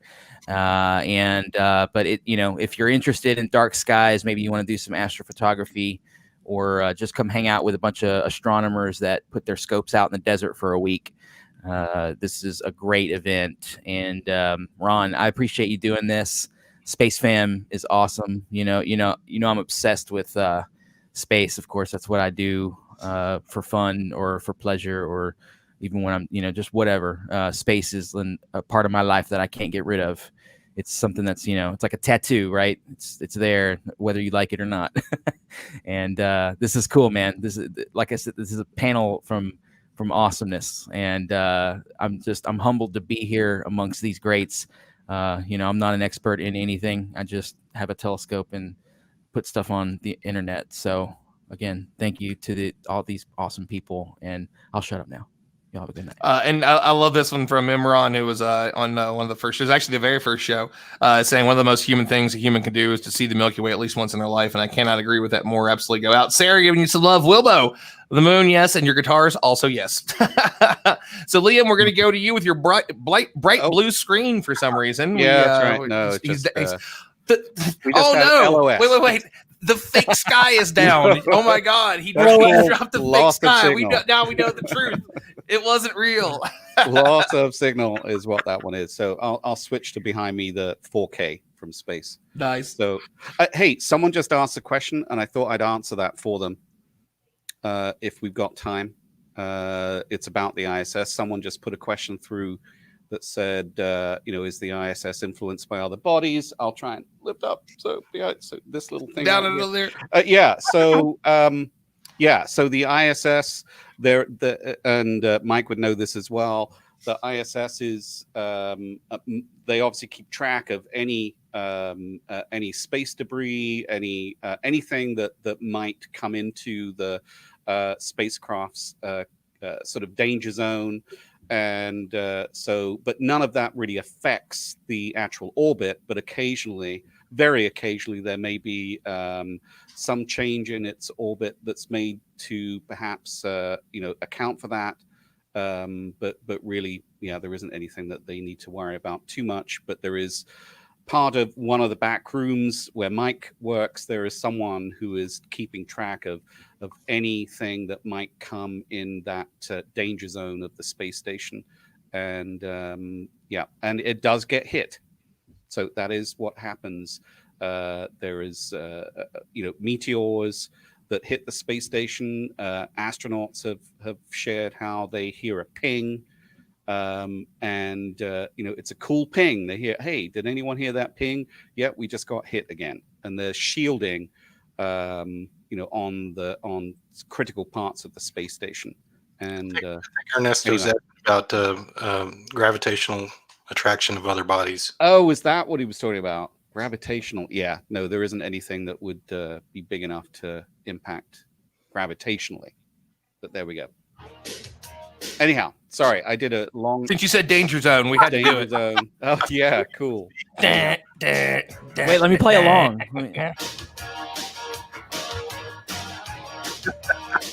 Okay, that'll be enough. I'm gonna get pops. Yeah, If I you're keep gonna playing get anymore. dude. It'll get me in trouble. You can only play like 15, 20 seconds of something, so I think I got enough in there. Yeah. I was gonna go. But thanks for having me on, Ron.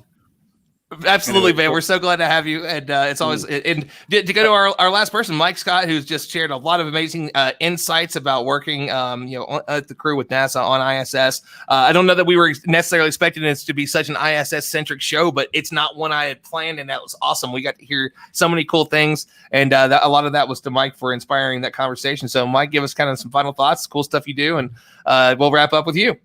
I don't really have a lot to add or to wrap up with. But I appreciate being asked to be on the panel. It's a lot of fun talking about the station, and go outside and look at it after it gets dark. Use an app or a website to figure out where it is and when it's going to be visible, and look at it. And don't worry about trying to use a telescope. Just go out and look at it and see it go over. It's pretty neat. I'm going to pass it on to Dr. G so we can wrap it up. Well, we started with Dr. G, but Dr. G, if you got one more thing to say from the moon, you're more than welcome. No, just thank you and keep looking up. I mean, that's where all the inspirations are, like the music, making sure everyone, Stephanie, are sharing the space dude, making comedy, and also inspiring others. Making sure, the ISS keeps on taking great pictures. Benjamin, oh my God, the archives, I got a good idea. Star Trek Tech, that became Reality Archive. Forget about that's the way to go. Ooh, Trek Tech Archives. Boom. Thank you. Yes, because I live long and prosper like all of us. Yes. But thank you. This has been fun. Yes. And it's been so exciting to have you all on here. Thank you, everybody, for joining us. And again, we do this every single Saturday night from 8 p.m. MDT, Mountain Time. I know everybody hates it because it's Mountain Time, but get over it because that's where I live. We do it for a minimum of 2 hours. Sometimes we go a little late, go a little crazy. We'll have a great show for you next week. Can't wait to see everybody next time. And hey, make sure to subscribe to all the awesome stuff for Stardom at Stardom Space, pretty much everywhere. And if you like what we do, support us on Patreon, patreon.com/Stardom. We got lower tiers, $1, $3, $5. Helps me continue to upgrade the studio, do cool stuff like this, pay for the $1 million in programs that I pay for a month. That's why I can't I can't help Liam buy his $1.5 million, thing that he needs for ISS because I just got to spend it this month here. So I appreciate you all, and we will see everybody on the next episode. Good night, everybody. Good night.